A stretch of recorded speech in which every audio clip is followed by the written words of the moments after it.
ఆయా సందర్భాల్లో మన కాంపౌండ్లో కానీ మన ఇంటి ముందు కానీ ఒక చెట్టు ఉంటే ఆ చెట్టును మనం గమనించి చూస్తే దాంట్లో కొన్ని ఆకులు వాడిపోయి ఎండిపోయి ఆ చెట్లు అసహ్యంగా మనకు కనబడుతుంటుంది.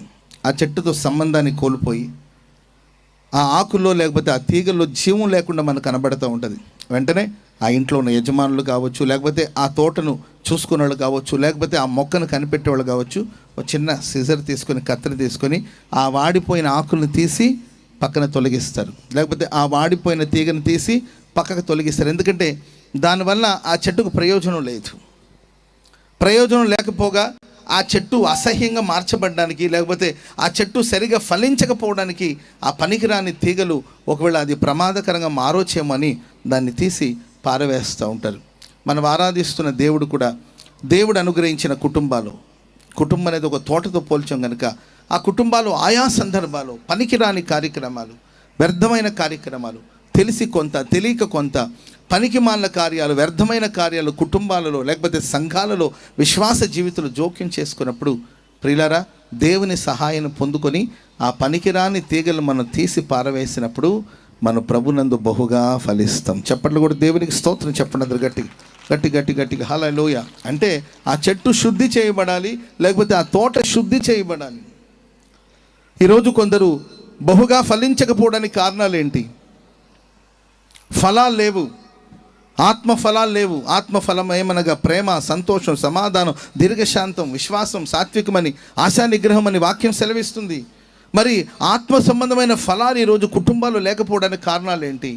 ప్రేమ లోపించడానికి కారణాలు ఏంటి? కుటుంబాల్లో సంతోషం లేకపోవడానికి కారణాలు ఏంటి? కుటుంబాల్లో విశ్వాసం లేకపోవడానికి కారణాలు ఏంటి? మంచి కుటుంబం అని పిలువబడుతున్న కుటుంబాలు ఈరోజు మంచితనం లేకపోవడానికి కారణాలు ఏంటి? సెల్ఫ్ కంట్రోల్ అనేది లేకపోవడానికి కారణాలు ఏంటి?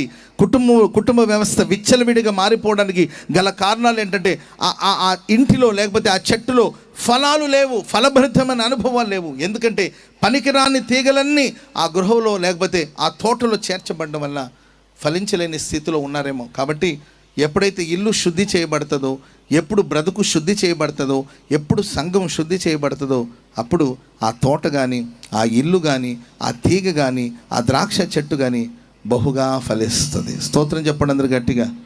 సో కాబట్టి ప్రియులారా, మన గృహాల్ని, మన కుటుంబ వ్యవస్థను మనం పరిశుద్ధపరచుకోవాలి. ఎక్కడ పరిశుద్ధత ఉంటుందో అక్కడ దేవుని ఆశీర్వాదాన్ని మనం చూస్తాం. బైబిల్లో చాలా సందర్భాలు చూస్తాం. రేపు అద్భుతం జరగాలంటే ఈరోజు మిమ్మల్ని మీరు పరిశుద్ధపరచుకోండి. Praise the lord. రేపు అద్భుతం చూడాలని ఎంతమందికి ఆశ ఉంది చెప్పండి, చేతులెత్తండి. రేపటి రోజు ఒక అద్భుతం చూడాలి. ఆశ లేని వాడిని దేవుడు ఆశీర్వదించడు, అది వేరే విషయం అనుకోండి. ఆశ కలిగిన వాళ్ళందరి జీవితంలో దేవుడు ఒక అద్భుతం చేయునుగాక. ఆమెను చెప్పండి అందరు గట్టిగా. పక్కన వాడిని చూసి చెప్పండి, రేపు తెల్లారి లోపల ఒక అద్భుతం జరగబోతుందని చెప్పండి. రేపు ఉదయాన్నే లోపల మీ జీవితంలో ఒక అద్భుతం జరగబోతుందని చెప్పండి. రేపు ఉదయాన్నే 5తో స్టార్ట్ అవుతుందో 6 o'clock స్టార్ట్ అవుతుందో తెలియదు, కానీ మొత్తం మీద రేపు సూర్యోదయం అయిన తర్వాత ఒక అద్భుతం చూడబోతున్నారు. ఆమెను చెప్పండి అది గట్టిగా హల్లెలూయా. ఎవరి జీవితాల్లో దేవుడు అద్భుతం చేస్తారంటే యెహోషువ చెప్పారు, రేపు అద్భుతాలు జరగాలంటే ఈరోజు మిమ్మల్ని మీరు పరిశుద్ధపరచుకోండి. ఏ తోట పవిత్రపరచబడుతుందో ఆ తోటలో అద్భుతం జరుగుతుంది. ఏ కుటుంబం తమ పవిత్రపరచుకుంటారో, ఏ విశ్వాసి తను పవిత్రపరచుకుంటాడో, ఏ సేవకుడు తను పవిత్రపరచుకుంటారో వారి జీవితంలో దేవుడు అద్భుతాలు, ఆశ్చర్యకార్యాలు చేస్తారు. ఆనాడు యోర్దాను లాంటి సమస్యను వాళ్ళు తేలిక దాటి అద్దరికి వెళ్ళగలిగారంటే, దేవుడు వారికి చేసిన వాగ్దానాన్ని వాళ్ళు స్వతంత్రించుకోగలిగారంటే దానికి కారణం వాళ్ళు పవిత్రపరచుకున్నారు. ప్రేమైన వారా, యాకోబు ఒకరోజు భయపడిపోతాడు. ఎందుకంటే తన పిల్లలు చేసిన పొరపాట్ల వల్ల, అజ్ఞానం వల్ల, అవివేకం వల్ల, ఆవేశం వల్ల. తల్లిదండ్రులు కొంచెం కూల్గా ఉన్న పిల్లలు ఈరోజు పిల్లలు ఓర్పును మనం చూడలేకపోతున్నాం. తల్లిదండ్రులు కొంచెం సరి, ఎందుకంటే ఆ ఏజ్ని బట్టి వాళ్ళు కొంచెం కూల్ అయిన పిల్లలు వాళ్ళకున్న ఉడుకు రక్తం కావచ్చు. మరి ఎక్కడ ఉడకబెట్టారో తెలియదు కానీ ఆ రక్తాన్ని ఏంటంటే ఉడక రక్తం అంటుంటారు. మరి ఎక్కడ ఉడకబెట్టారో తెలియదు కానీ బాగా ఉడకబెట్టినట్టుంటారు. విపరీతమైన కోపం ఏంటంటే ఆ విచక్షణ జ్ఞానాన్ని కోల్పోయి ఏం మాట్లాడుతున్నారో తెలీదు, ఎలా ప్రవర్తిస్తున్నారో తెలీదు. విచక్షణ జ్ఞానాన్ని కోల్పోయి ప్రవర్తిస్తున్న కొంతమందిని మనం చూస్తూ ఉంటాం. ప్రియులారా, పిల్లలు చేసిన తప్పుల వల్ల, పొరపాటు వల్ల ఓ పెద్ద నష్టం జరిగిపోయి, ఓ పెద్ద ప్రమాదం జరిగిపోయి, ఓ ఊరూరే గందరగోళం అయిపోతే ఆ పరిస్థితులు యాకోబు భయపడిపోయాడు. ఏం చేయాలో ఆయనకు అర్థం కావట్లా. ఊర్లో వాళ్ళందరూ ఉమ్మడిగా వచ్చి నా మీద పడితే నా ఇల్లు చిన్నది, నా కుటుంబం చిన్నది, నేను ఎలా సమస్యను ఫేస్ చేయగలుగుతాను? నా పిల్లలు కుయుక్తిగా తంత్రాలతో ఇలా దాడి చేశారు, నన్ను సంప్రదించకుండా, నాకేమాత్రం చెప్పకుండా వాళ్ళ సొంత నిర్ణయాలు తీసుకొని ఆవేశానికి లోనైపోయి ఉగ్రులుగా మారిపోయి ఇంత దుర్మార్గానికి వాళ్ళు పాల్పడ్డారు. ఏం చేయాలో అర్థం కాక భయపడుతుంటే దేవుడు అంటాడు, నువ్వు బేతేలుకి వెళ్ళమన్నాడు. స్తోత్రం చెప్పండి అందరు గట్టిగా. హల్లెలూయా. బేతేలుకి వెళ్ళి అక్కడ తను పరిశుద్ధపరుచుకున్నాడు, తన కుటుంబాన్ని పవిత్రపరిచాడు, తన పిల్లలందరినీ పవిత్రపరిచాడు. వాళ్ళ దగ్గర ఉన్న అన్య దేవతలన్నిటిని తీసి పారవేసి వారిని శుద్ధి చేసుకుని పవిత్రపరచుకుని ఆ తర్వాత అడుగులు ముందుకు వేశారండి. అప్పుడు ఆ చుట్టుపక్కల ప్రాంత ప్రజలందరికీ యాకోబు కుటుంబం అంటే భయం ఏర్పడేటట్లుగా ప్రభు చేశాడు. చెప్పలు కూడా మందరు గట్టిగా గట్టి గట్టి గట్టి గట్టిగా హల్లెలూయా. ఈ నూతన సంవత్సరంలో ప్రవేశించిన మీ జీవితాలు ఏదో భయం మిమ్మల్ని వెంటాడుతుందా? ఏదో కలవరం మిమ్మల్ని వెంటాడుతుందా? ఏదో సమస్య మిమ్మల్ని వెంటాడుతుందా? నెమ్మది లేకుండా ఏమి సంభవిస్తుందో తెలియక భవిష్యత్తు ఏంటో అర్థం కాక అల్లాడిపోతున్న స్థితిలో మీరు ఒకవేళ ఉన్నారేమో. మిమ్మల్ని మీరు పరిశుద్ధపరచుకోండి, మీ తోటను మీరు పరిశుద్ధపరచుకోండి, మీ ఇల్లు అనే తోటను మీరు పవిత్రపరచుకోగలిగితే శత్రుయిక నిన్ను తరిమే అవకాశం లేదండి. నీ చుట్టూ ఉన్న వాళ్ళందరికీ నీ వంటి భయం ఏర్పడేటట్లుగా ప్రభు కార్యం చేస్తారు. ఆమె చెప్పండి అందరు గట్టిగా గట్టిగా హల్లెలూయా. పనికిరాని తీగలు, పనికిమాని వ్యవస్థ, పనికిమాని కార్యక్రమాలు అన్నిటిని కూడా మన నుండి మనం తీసి పారవేయాలి. మన శుద్ధ హృదయం. దావీదు భక్తుడు అంటాడు, అయ్యా శుద్ధ హృదయాన్ని నాకు దయచేయండి. ఆమె చెప్పండి అందరు గట్టిగా. ఒక్క పూట చేసిన తప్పుకి, ఒక్క పూట చేసిన పాపానికి సంవత్సర రోజు ప్రార్థన చేశారంట దావీదు భక్తుడు.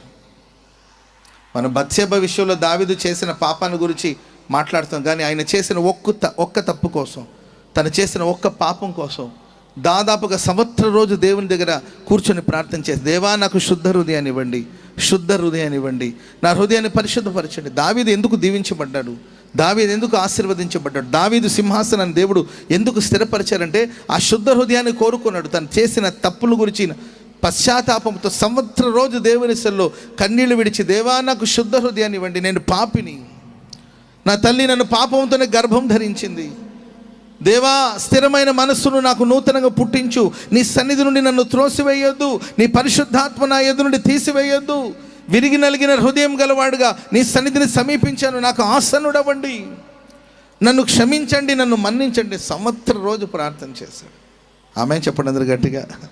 ప్రియులరా, ఎప్పుడు మనలో ఉన్న పనికిరాని, మన కుటుంబాల్లో ఉన్న పనికిరాని కార్యక్రమాలు మనం తీసి తొలగించుకోగలుగుతామో అప్పుడు దైవాశీర్వాదం మనతో ఉంటుంది. మన సింహాసనం దేవుడు స్థిరపరుస్తాడు, మన కుటుంబాల ప్రభు ఆశీర్వదిస్తాడు. ఆమె చెప్పండి అందరు గట్టిగా. హల్లెలూయా. యోబు భక్తుడు అంటాడు, నా కళ్ళతో నేను నిబంధన చేసుకున్నాను, కళ్ళతో నేను నిబంధన చేసుకున్నాను. అపవిత్రమైన వాటిని నా కళ్ళతో నేను ఎలా చూస్తాను? అన్య స్త్రీని నేను ఎలా చూస్తాను? నా కళ్ళతో నేను నిబంధన చేసుకున్నాను. వయసు ఎంత తెలుసండి అప్పుడు యోబుకి? 70 సంవత్సరాలంట. ఏ వయసు అండి? 70 సంవత్సరాల వయసులో అంటాడు, నా కళ్ళతో నేను నిబంధన చేసుకున్నాను. ముసలోడే కదా, ముసలోడు ఏం చేస్తాడు అనుకుంటే ఎట్లా? ఆ ఏజ్లో కూడా ఆ పెద్దోడిని కదా, నేను పెద్దోడిని ఏమైనా చేయొచ్చు అనే ఆలోచన లేదు. 70 ఏళ్ల వయసులో కూడా తన కళ్ళతో నిబంధన చేసుకుని తన పవిత్రంగా కాచుకొని వెళ్ళాడు. తన కుటుంబ పవిత్రత కోసం ప్రతి అరుణోదయం లేచి వారి కోసం విజ్ఞాపన చేసేవాడు. అరుణోదయం లేచి దహన బలులు అర్పించి ప్రార్థన చేసేవాడు. కుటుంబ పరిశుద్ధతకు ఆయన ఇచ్చే ప్రాధాన్యత అట్టిది. నా పిల్లలు ఎక్కడ పొరపడతారో, ఎక్కడ నా పిల్లలు తప్పులు చేస్తారో, ఎక్కడ నా పిల్లలు తప్పుగా మాట్లాడుంటారో అని తన పిల్లలందరి కోసం అరుణోదయమున లేచిన దహన బలులు అర్పించి ప్రార్థన చేసిన గొప్ప పరిశుద్ధుడు యోబు. అందుకేనండి తన జీవితంలో ఆయన కోల్పోయిన వాటిని అన్నిటిని కూడా రెట్టింపుగా తిరిగి పొందగలిగాడు. స్తోత్రం చెప్పండి అందరు గట్టిగా.